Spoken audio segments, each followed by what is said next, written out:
Good afternoon and welcome to this masterclass on the wines of Saint-Chinian.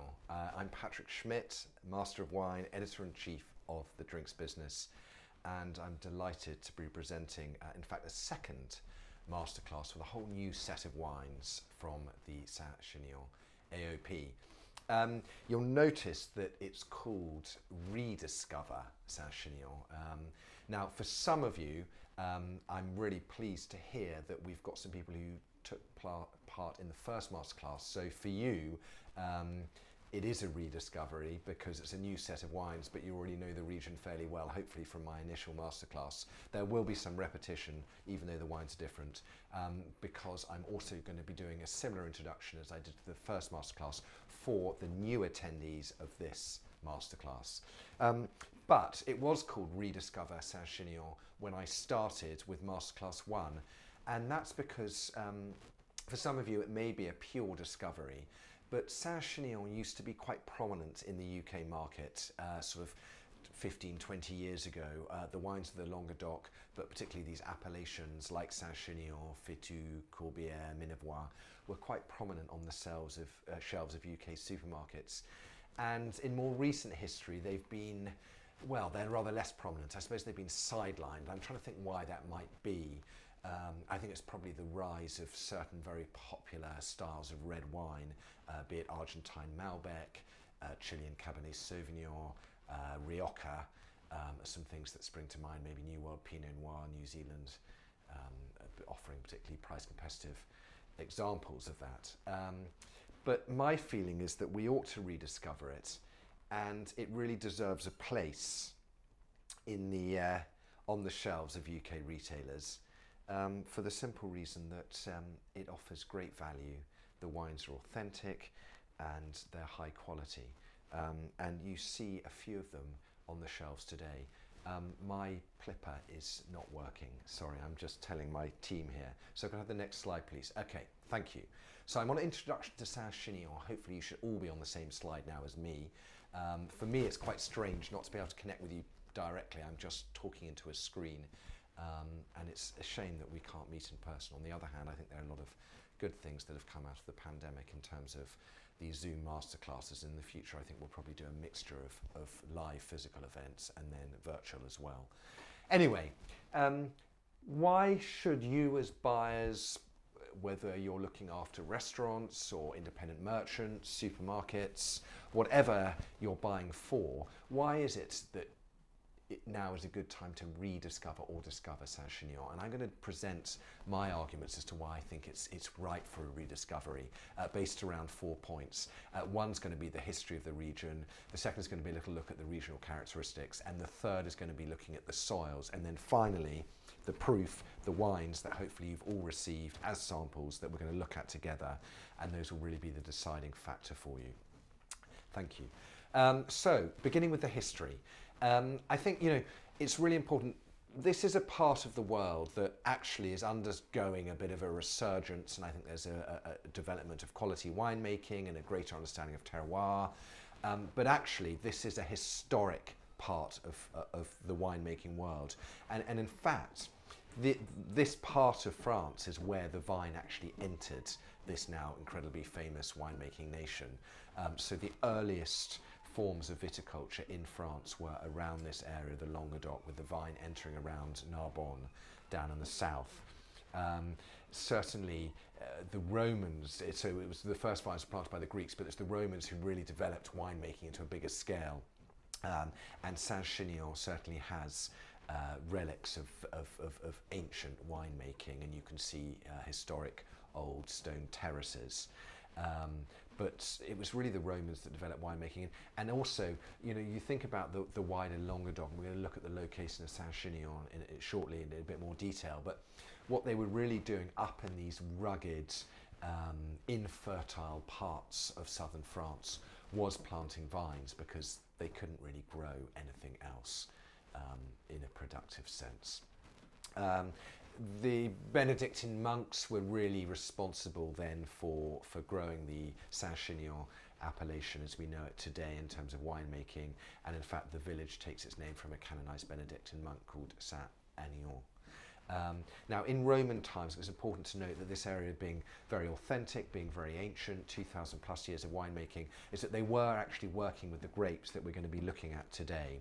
So if you look at the wider Languedoc and the Pays d'Oc classification for this part of the winemaking world that takes in all the famous, fashionable international grapes, the likes of Merlot, Cabernet, Chardonnay, Sauvignon Blanc, etc., those usual suspects.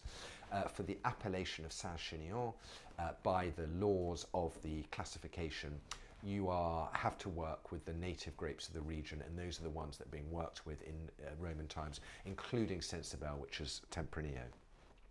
Next, please. Thank you. So, jumping forward a few thousand years to the modern history of Saint-Chinian, the appellation was actually granted in 1982.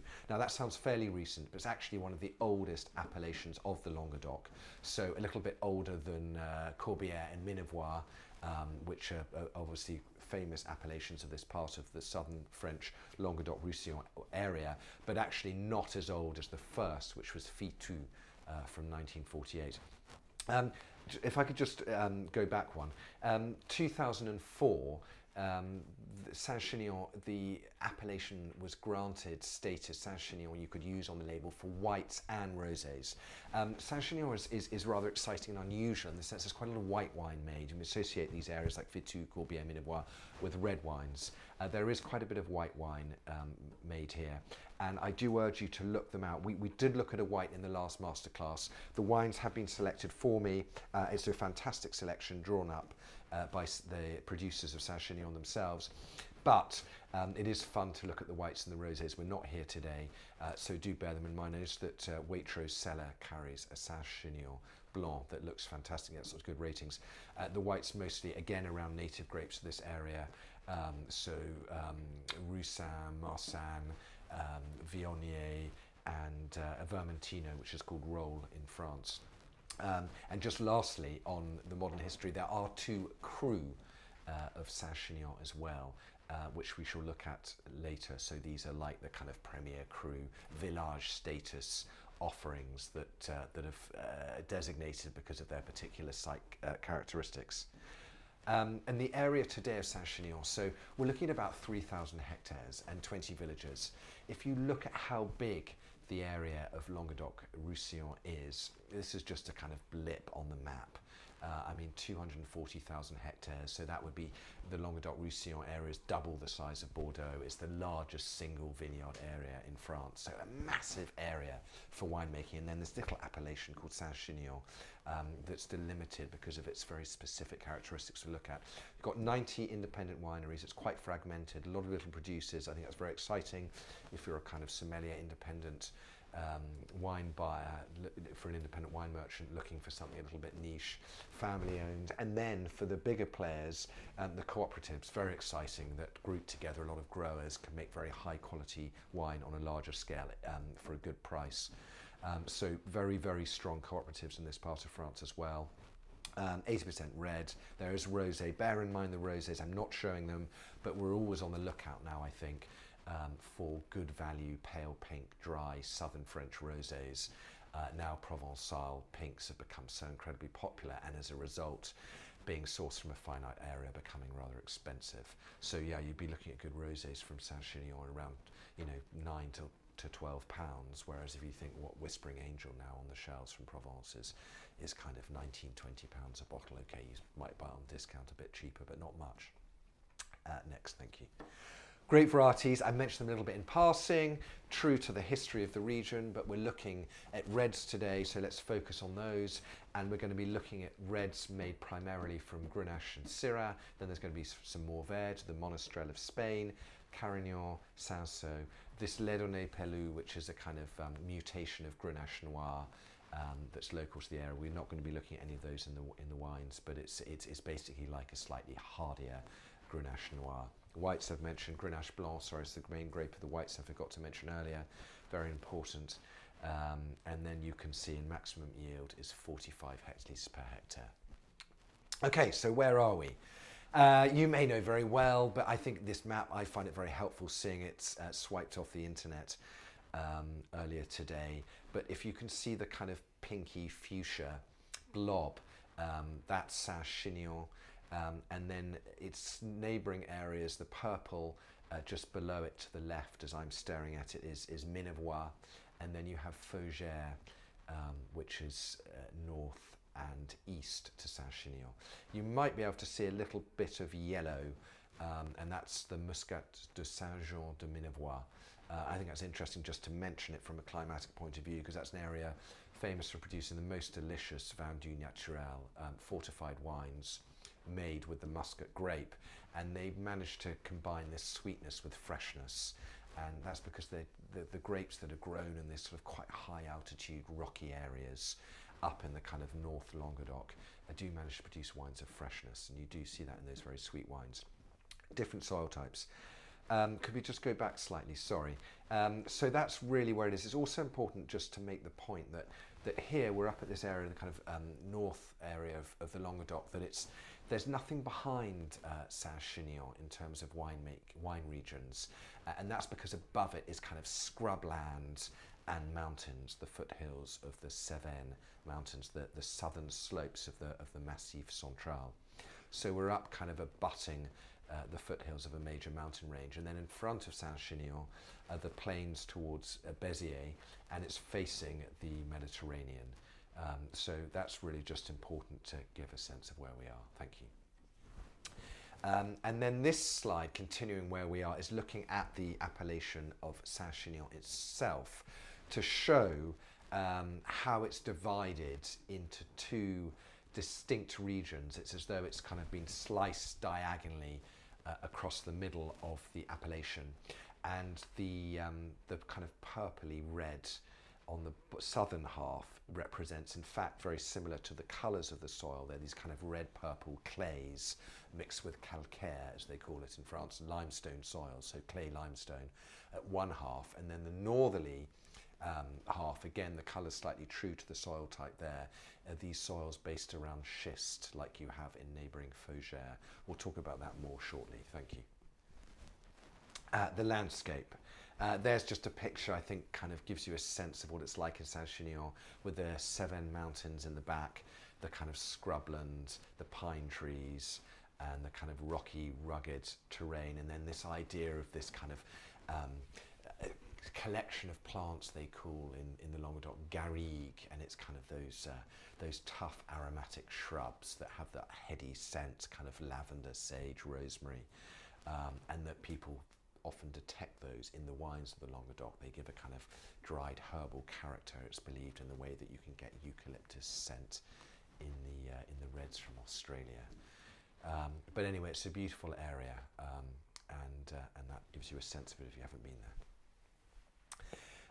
Climate, always important to look at climate, because that has the strongest influence on wine style.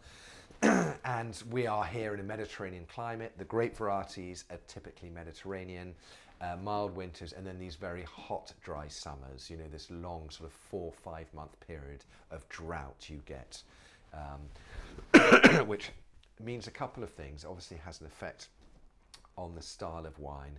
These are fleshy, intense, fully ripe styles of red, but also actually that kind of dry climate, and combined with the fact that it's a very windy part of the Languedoc, you get these cooling winds, summertime winds from the north that bring a kind of moderating influence on the climate, but also that kind of constant wind brings a lot of freshness to the vine itself, and that means that combination of low humidity or low rainfall and freshness from these constant winds buffeting the vineyards, it means it's a very good place for practicing organics. There's very low disease pressure in this part of France. I think Perpignan down near the coast is the driest city in France, so very good for organics. And I think if you're looking for wines that tick a lot of current boxes, Saint-Chinian is a good place to go, because I've talked about native grapes, I've talked about authenticity and history, and then you've got this idea of low intervention viticulture, and in fact winemaking and organics, and a lot of certified organic vineyards here, sort of proof there that they can practice winemaking and viticulture in a very clean manner, which of course is being demanded by consumers. But even if it's not, in my belief, my feeling is that that's the right way to go. Next, please. Thank you. Okay, so I mentioned briefly the soils. Now, you may feel I'm labouring this a little bit. Some of you listened to my last presentation, but it's really key to the image, to the essence of Saint-Chinian, is this idea of soil type and this duality in the region of having half schist and half limestone soil based around those two rock types. And what we're going to look at really is whether there's a difference in style. I think, you know, us as wine lovers embrace diversity, and we like to find out as well, you know, what are the causes, what are the reasons why things taste different. Well, in Saint-Chinian you have diversity because you have two distinct soil types, and then we're going to try and look at whether those soil types are related to wine style. Obviously there are lots of other influences that affect wine style, but we're going to see whether if soil is one of them through the lens of these wines today. Certainly Jancis Robinson, writing about this part of the Languedoc, says about Saint-Chinian that the wines grown on schist produce sharper wines, to use her words, and those grown lower down on the purple clay limestone are softer. Well, we're going to test that.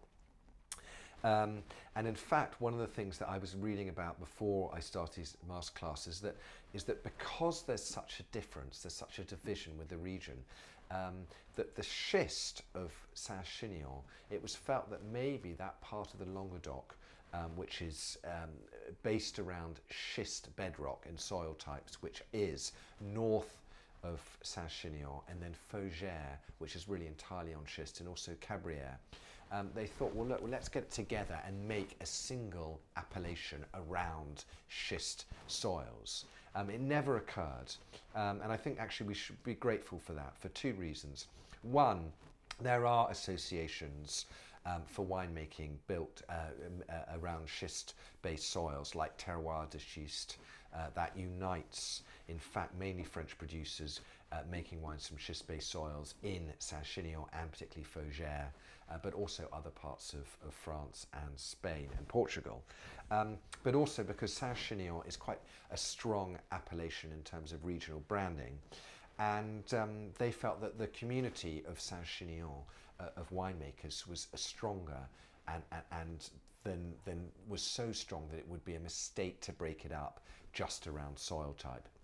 And the other thing is that some of the merchants, and we're going to look at this today, one of these wines, they might even have a domain, they might have vineyards in both soil types, but they might also choose to buy in grapes from across schist-based vineyards and limestone clay soils to blend, because it creates a complementary wine style. So if Jancis is really right, and we decide that we're right, that maybe the schist soils produce sharper wines, limestone clay produce slightly softer, let's source from both soil types and blend to create something complementary.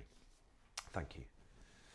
And you can see that actually, that slide there shows the cover of the Saint-Chinian brochure to the region, and they've got a logo that's kind of uniting this idea of schist and calcaire. And you can see that not only does the soil type shine through, but actually it affects the type of vegetation that's grown in those two parts of the appellation. And just to say schist, because I think it's something people get very excited about schist. I mean, limestone clay soils, of course, wonderful viticultural soils, but schist that's a bit rarer.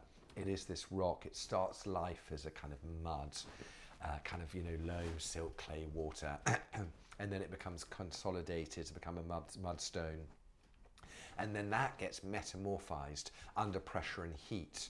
And then it goes through various stages to become slate, schist being like slate, phyllite, and then schist, and then it could even, under greater heat and pressure, become gneiss. So it's a kind of crystalline layered rock that's like slate. And I think it's important just to mention a little bit of its characters for those that don't know much about schist. Very, very suitable for a grape like Syrah, and we will see that shortly.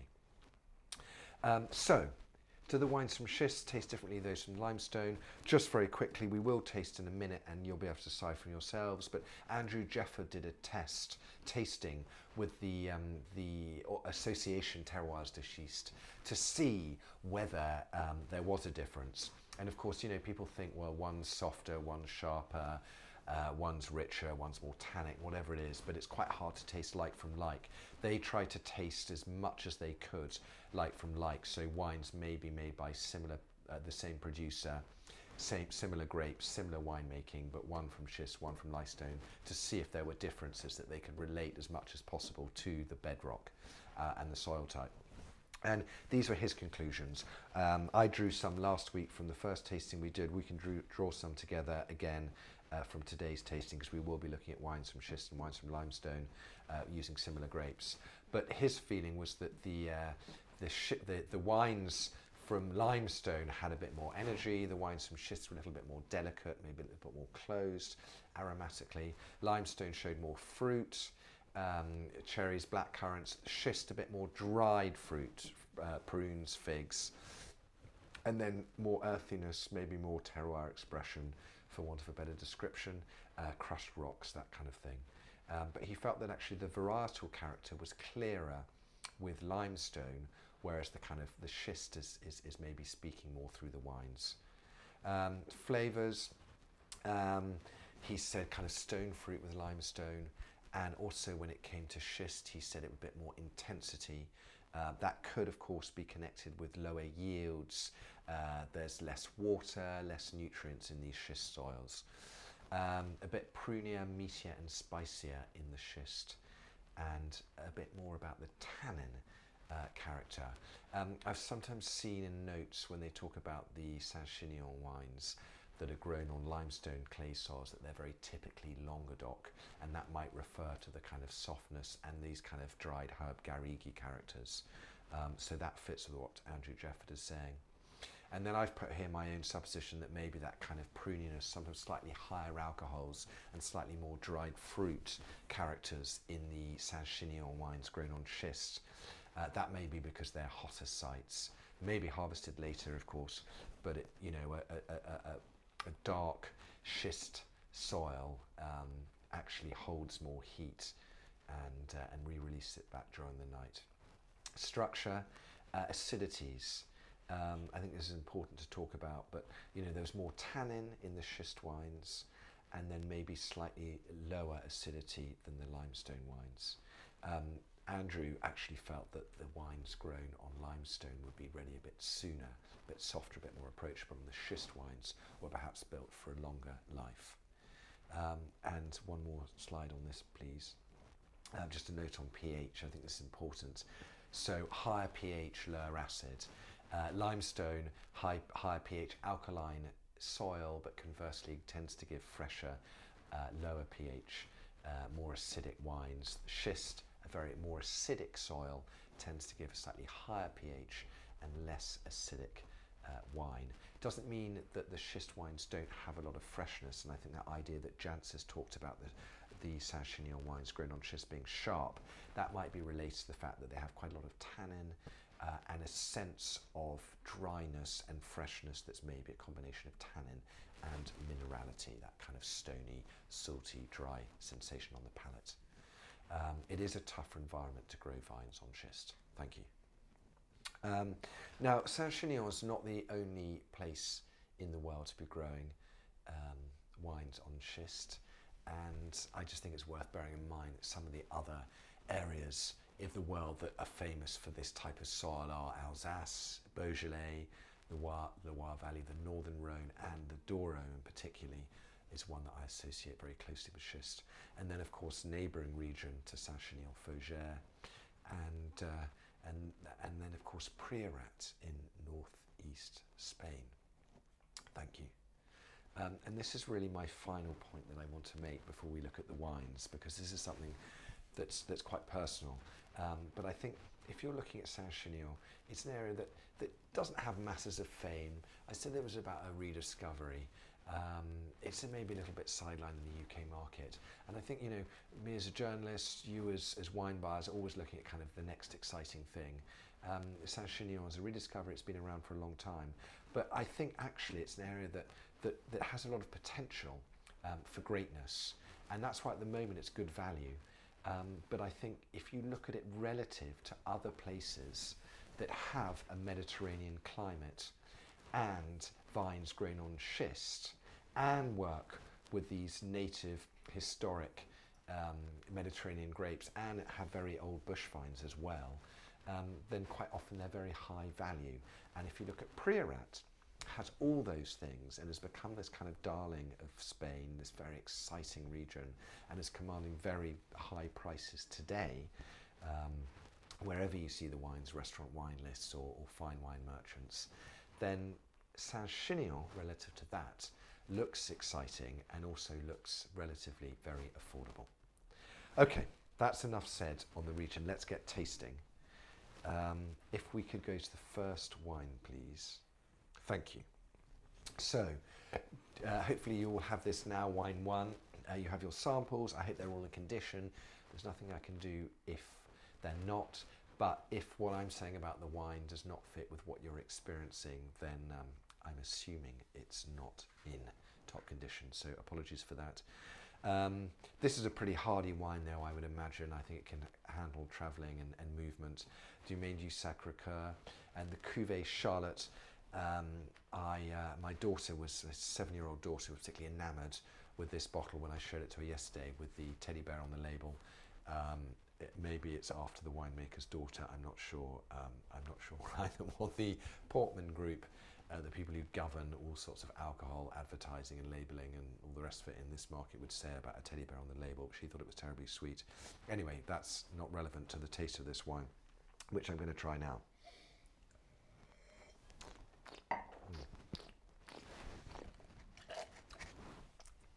And it's absolutely as it was when I tried it a few days ago.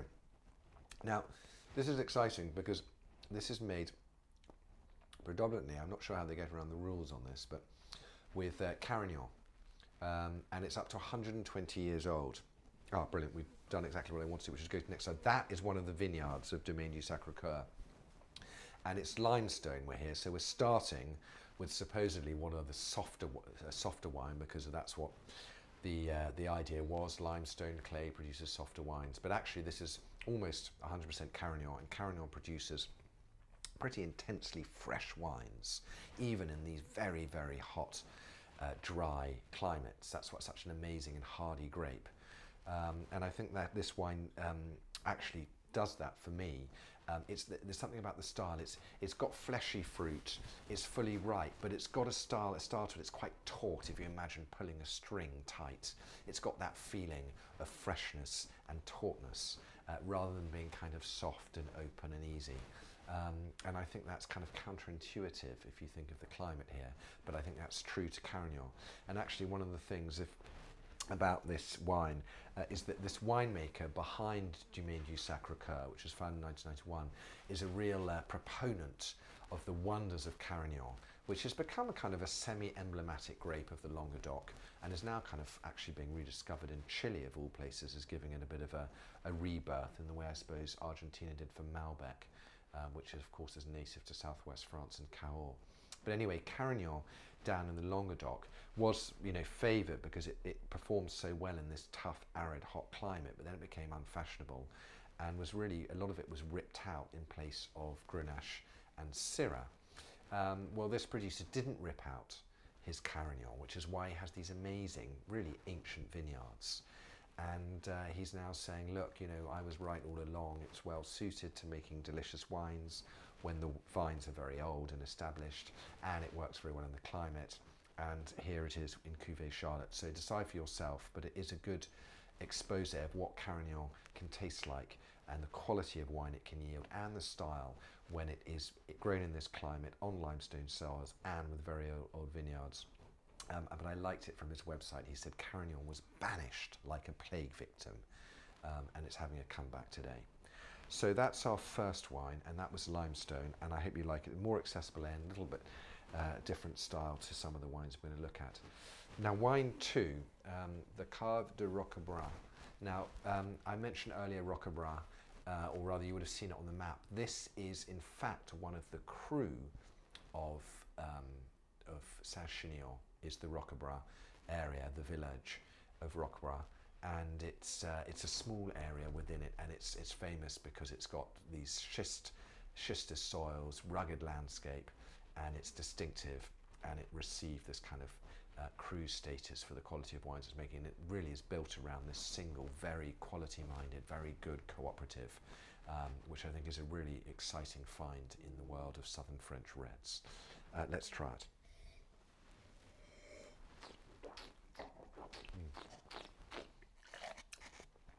Well, I absolutely love this wine. I love peppery, tapenade style Syrah with a bit of flesh. And for me, I think this really delivers that character. It's got a little bit of that kind of Northern Rhone Saint-Joseph style olive and pepper, cracked black pepper. But then it's got a bit more warmth, and you'd have there, and a bit of flesh, a bit of sweet fruit as well. Dry tannin, spicy dry tannin. It's fresh. It does have a certain kind of structure to it that I think is fitting to what I was saying earlier about the wines from schist-based soils, a kind of certain sharpness, freshness, kind of crushed stone characters. It's not too alcoholic, and I think it's a really, really fabulous wine. I kind of tested myself. I was able to taste these early on using a Coravin, and then over the last couple of nights for this masterclass, I opened all of the wines, and I've been trying them a little bit with food over the last couple of evenings' dinners, having had lots of grilled meat and sausages, kind of a series of unhealthy dinners to test what these wines are like. And when I tasted this wine, sort of in a very kind of professional cold setting, I thought it was lovely, but you know, maybe not as giving. But when you try it with food, it really opens up, and actually it's one of my favourite wines of the flight. That's a very personal take on it. Wasn't necessarily my highest scoring, but one of my favourites. And yeah, the Cave de Roquebrun, created in 1967, 70 members and around 700 hectares. And then the Roquebrun village crew itself was created in 2004. But yeah, definitely for me very exciting. If you love Rhone, Northern Rhone Syrah, then I think this is something to look for. I think it's a real find. Okay. Domaine du Losetta the Cortezer, 2019.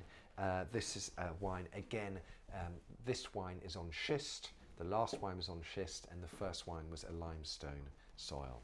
So let's have a look at this and see whether it conforms to what we were saying about schist-based wines from Saint-Chinian in the introduction.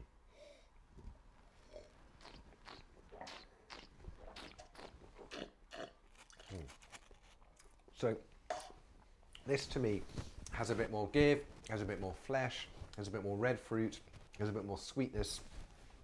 And I think that partly reflects the fact that there's more Grenache here. I can really taste the Grenache. But it's got a freshness, it's got a dry tannin, it's got a kind of spice, white peppery note, it's got a brightness, and it's got a kind of, I suppose, like slightly salty, stony style finish. It's got quite a bit of warmth there in terms of alcohol, not so much perceptively, but on the figures. And I think that fits with Grenache grown on schist based soils. It's a lovely wine, really fantastic. I thought that was a very sort of good. If you love Grenache and you love these Grenache blends, I thought that was a really nice example. Can I just see the next slide, please? I think that was a really nice sign of what it's like here. You know, this, you know, quite high altitude, exposed sites, and there's there you would be able to see, if you ploughed the soil, the kind of dark schist subsoil. But actually, Losetta is organic, and he's let the vineyard cover with this this cover crop there, and you can see the very old vines, but you can't see the soil. But yeah, he's converted to organics 2015, so he's now certified, and these very old bush vines in these very exposed sites. And I think, you know, this is a fantastic wine. And if you think of, you know, the Grenache blends of Priorat costing, you know, 30, 40, 50 pounds, these old bush vines. Here we have Losetta, organic old bush vines, schist-based soils, lovely, peppery, fleshy, structured Grenache blend, and still, you know, eminently affordable. So yeah, but I mean, he's quite a respected producer. You know, that's for those people that know Saint-Chinian, they know this man. Right. I hope you like that. We're going to go back to limestone now. Okay, so the idea is to kind of chop and change, see if we can find the differences in the way the appellation is divided clearly in half. Limestone schist. This tasting, I'm afraid, isn't as clear cut. We're chopping and changing a bit, and I think that makes it fun, keeps us on our toes, and allows us to compare and contrast like those awful essays one had to write at school. Okay, so Clos Bagatelle.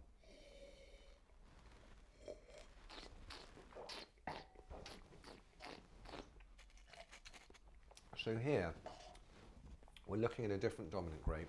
We're looking at Mourvèdre, the Monastrell of Spain, tough, hardy grape, produces wines with acidity, a lot of tannin, dried fruit. Really is a hardy, amazing grape variety that can survive in really almost arid, desert-like environments, and performs very well in Saint-Chinian. So that's the leading grape here, but again, it's a blend like all these wines, and like the the stipulations of Saint-Chinian, is that these are blended red wines, rosés and whites. But we're limestone again here. Now, I was sort of thinking about this wine because if I'd wanted it to do what the introduction set out to lead you towards, the idea that limestone soils produce slightly softer wines, then I think this kind of breaks with that idea. And I think there are two reasons for that. Sorry, this is my personal take, because I get quite a lot of tannin on it. I think it's quite dry, I think it is quite sharp. But I think that's one because of the Mourvèdre that produces quite fresh, tannic styles of red wine. And I secondly think it's because of the oak influence in this. I don't get a lot of sweet oak, but I do get quite dry oak tannins. So I think if you're getting quite a kind of dry, quite a grainy, quite a tannic experience, it's Mourvèdre and that oak combination. But I don't get an overwhelming chocolatey, sweet oak overlay flavour-wise. So maybe I'm wrong. Maybe it is naturally occurring grape tannins in there. I actually think it's a lovely wine. I really like it. I put in my notes that it really needs a steak. Next time someone's talking to you about cooking a T-bone and what to drink with it, then bear in mind Clos Bagatelle. Rather than the default, I don't know, Napa Cabernet or Argentine Malbec. I think this would be fantastic with red marbled meat. Can I see the next slide, please? There's a little sign of what it's like there. They're the limestone and red clay soils, and you can see the old vines there. It's all minimal intervention. I don't believe they use herbicides, and it's got this HVE, Haute Valeur Environmental Award for its vineyard practices. But it's a very old domain, and they make lovely wines, but it's near the village of Saint-Chinian itself, so it's quite high up, but the area around the village that gives its name to the appellation is the limestone side of the boundary. So that's Clos Bagatelle. I hope you like that wine, for very much a red for steak. So this is Domaine de Jouglar, and I think this is interesting because here I'm not being able to say we're dealing with schist, even though I've highlighted it in my notes, or limestone, because we have two. And I suppose this is the idea really with this domain of being able to draw on the advantages of the wine type that either terroir type yields. So let's see what it tastes like.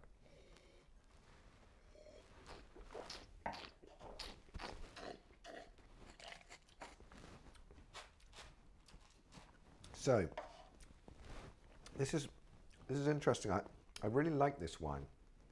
I tried it firstly, and when I tried the wines, I didn't want to look at what the soil types were. I just wanted to get an impression on them and then see whether I could go back and marry what I was tasting with the sub-region of Saint-Chinian it came from. But this wine, I think, does do a bit of everything. It has some of the spice, it has some of the dried herbs, it has some of the flesh, it has some of the warmth, it has some of the dried fruit. But I think that's a really nice, really complete, interesting wine.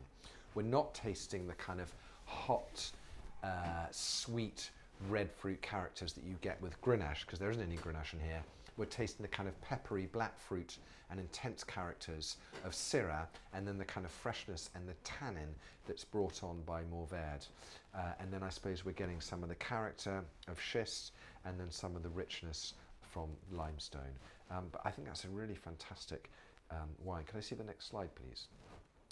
This was just to give you an idea of what the landscape was like at the domain, and just give you a sense of what Saint-Chinian is like as well. You know, these amazing landscapes that you get down in southern France is that, you know, you look closely at the soil and it's arid, it's free draining, it's infertile, but then you look across and the landscape is just amazingly green with all these incredible plants that are adapted to these extraordinary landscapes, and manage to thrive and give that veneer, that sense that actually it's a very kind of rich, ideal place for growing vines and in fact citrus and as well as herbs. Okay, the vignoble Foncalieu. Now, some of you may know Foncalieu. It's a very large cooperative that makes wines right across the Languedoc. It's huge, unites around 7,000 hectares of vineyards spread across 1,000 growers. Quality-minded, good value, cooperative. And you know, one of the good things about these co-ops is that, you know, they unite all these growers and they have the strength and the economies of scale to invest in these fantastic, often state-of-the-art winemaking facilities as well. So really good, pristine, modern winemaking. You know, don't think that scale is a negative in this sense. You know, they can do small batch wines, and in fact, this is a new range from Foncalieu called Via Nostrum, and it takes in 3 appellations of the Languedoc, and I think those are the Saint-Chinian, Corbière, and Minevois. And this is their Saint-Chinian expression, and it's a Syrah Grenache blend. Let's have a look at it.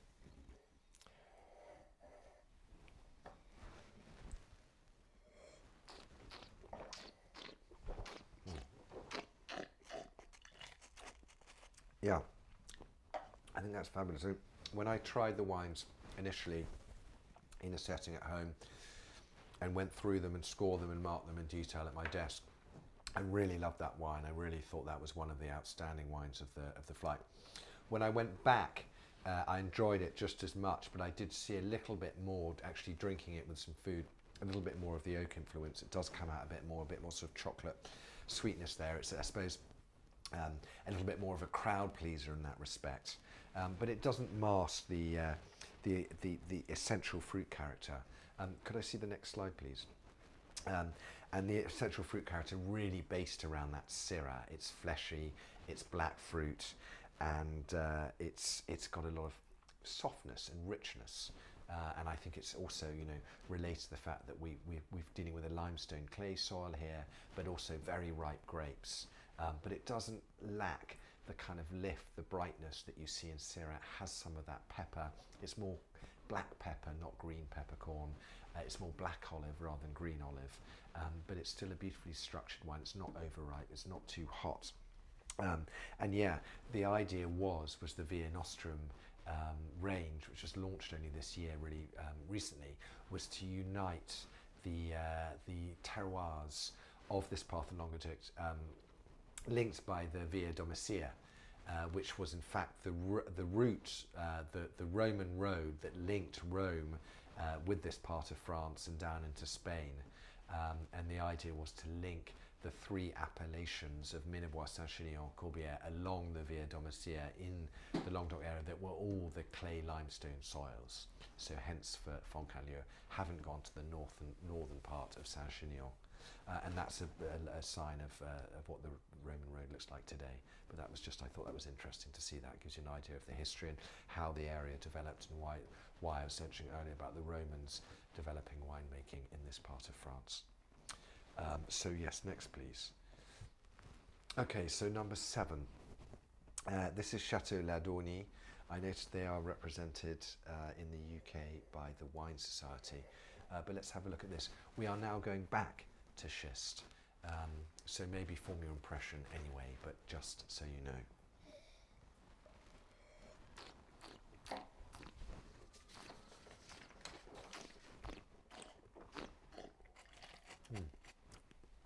Yeah. I mean, this wine, again, it's interesting because it's not as soft, it's not as rich, it's not as fleshy as the previous Syrah dominant Saint-Chinian from Fontainebleau that was based on a limestone soil. This is on schist. To me, this is a bit more grainy, it is a bit sharper, it is a bit edgier, it's a bit stonier, it's a bit tauter, a bit more angular, but still a very exciting wine. It's another wine that probably needs a slice of red meat or grilled meat, but it is Syrah dominant. It's got a little bit of oak influence in there, but I think that's more of an oak tannin I'm getting. It's not sweet, and I think it's a lovely wine actually. It's very, very good. Showing a little bit of development, a little bit of age there. 2017 vintage, a little bit of colour development I noticed. It's just starting to show some stewed fruits, some leather. Just a hint there of some tertiary aromas. I think that's good actually.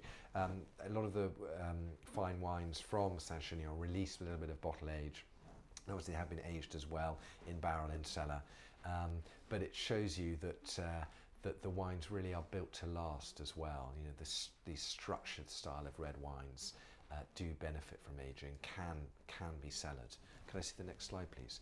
I just wanted you to see a little bit of what it was like around there, and that's actually some of the vineyards that show a limestone outcrop in the background and some clay limestone soils, just to give you an idea of the diversity.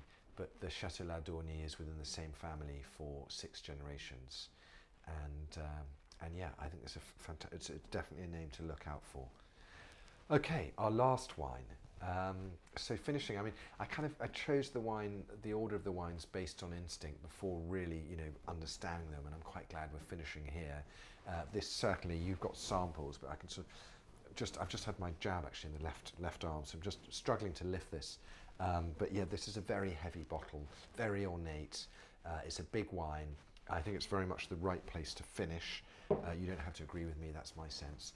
And in fact, looking at it on the PowerPoint, and then again, just before the tasting, dawned on me that this big, heavy bottle and this gold number 8, I don't know if this is true, this is just my sense that maybe it's pitched at the Chinese market where 8 is the luckiest number, and that kind of big, strong gold embossing and red certainly, I'm told, would appeal very much to that market. So it may be pitched at that, may explain it. But anyway, the 8 secrets.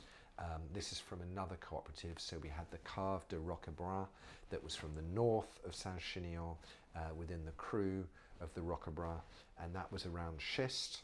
Now we're back around the village itself of Saint-Chinian. We're back on limestone, clay limestone soils, and another cooperative, and another very good quality-minded cooperative that's worth looking up. And this is a Grenache Mourvèdre Syrah, and we're finishing with clay limestone. So let's taste it. And if I could see the next, thank you.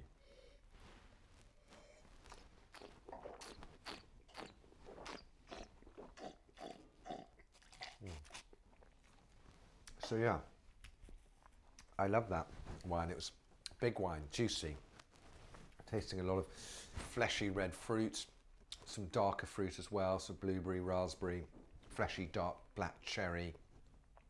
It's intense. It's got quite a lot of tannin there. Again, I think this may come from extraction regimes in the winemaking, but also some of the oak influence, 18 months aging in oak barrique.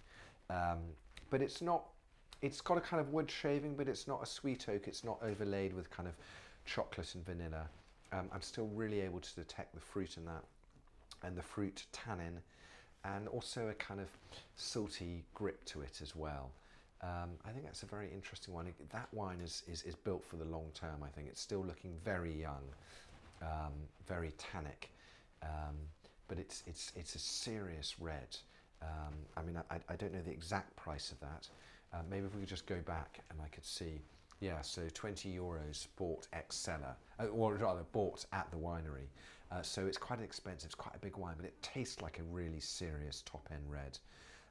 And again, you know, you talk about those top Grenache blends from Priorat, you know, they're expensive. So I think that's a really exciting wine to have tried. It's the kind of upper end of the price spectrum. and it's made in an ambitious way, and it's built to last.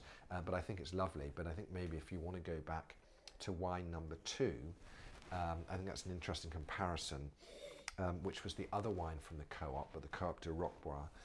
That was more around Syrah than Grenache, and that was around schist and northern Saint-Chinian, whereas the last wine, number 8, is around limestone and the southern part of the region. I'm just going to go back to wine number 2.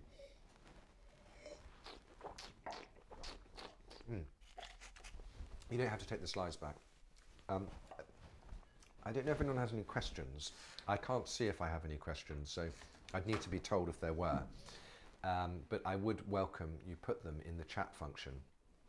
But I have to say, for me, that was a really interesting tasting, because I think we were looking at the diversity of wines from Saint-Chinian, whether you could spot the differences. I don't think that hugely mattered, because what we're looking at quite a lot of the time is ranges of vineyard management and winemaking approaches, and then we're looking at different terroirs, but you know, the different sites, aspects, climates, local climates to take into account.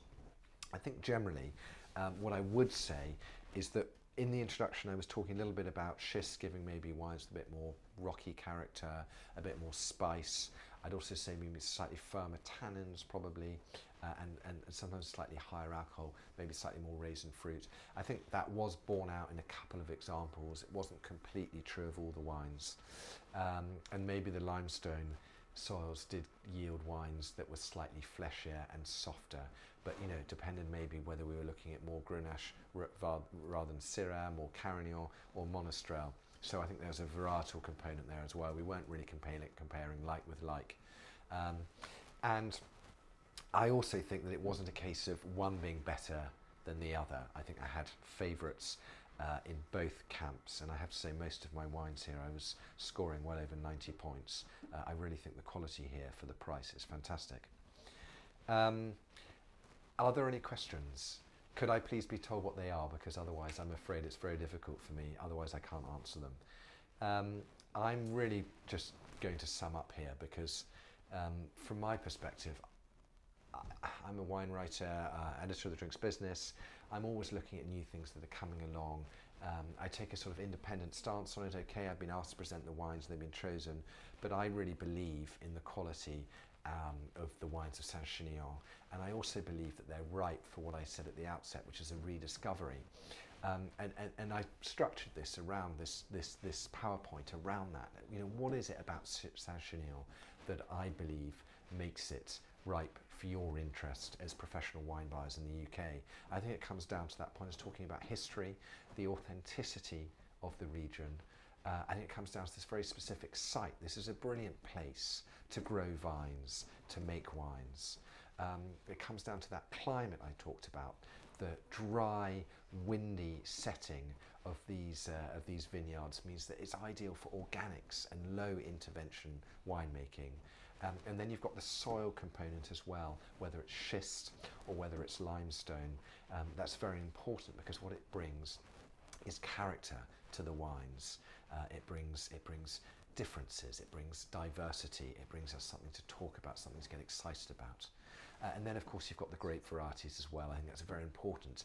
These are historic, native Mediterranean grapes of this part of the world. The political boundaries would have been different when they were planted, so we don't need to worry too much about whether they were native to Spain or France. They are Mediterranean grapes. They are adapted over thousands of years to this particular part of the world. And together, what have we got? We've got wines that are distinctive, they have personality, they're inimitable. You don't get wines that look too much like this elsewhere in the world. And all of that can be had at what is, you know, really relatively affordable wines. You know, these are quite fine wines, these aren't entry level. But there are wines from Saint-Chinian that really are very affordable. I mean, Tesco finest Saint-Chinian is about £8, £9 on the shelf, and there's the wine writers constantly picking that as one of the best value kind of meaty, fleshy, ripe red wines to go for if you're having steak or any other setting with grilled meat, but it's just a fantastic value wine. And one of the reasons why they're such good value is because they aren't hugely fashionable at the moment, and I think they deserve to have more fame. So that's really my feeling about Saint-Chinian. It's an area of affordable, interesting, authentic wines from a really beautiful part of the world. It's just you go down there with your bicycle or your car, and it's an area with potential for greater fame. And I think as a final point, that's important to say, for the simple reason that that potential hasn't been fully realised at the moment, and therefore it's important that you get in now while the wines are still relatively affordable. So thank you very much for listening. I'm sorry I can't see your questions. What I will be doing is, if they can be sent to me, is that I will deal with them, or we shall deal with them over email at a later date. But thank you very much for listening. I hope you've learned something on the wines of Saint-Chinian, and do enjoy what's left in your glasses. Thank you very much.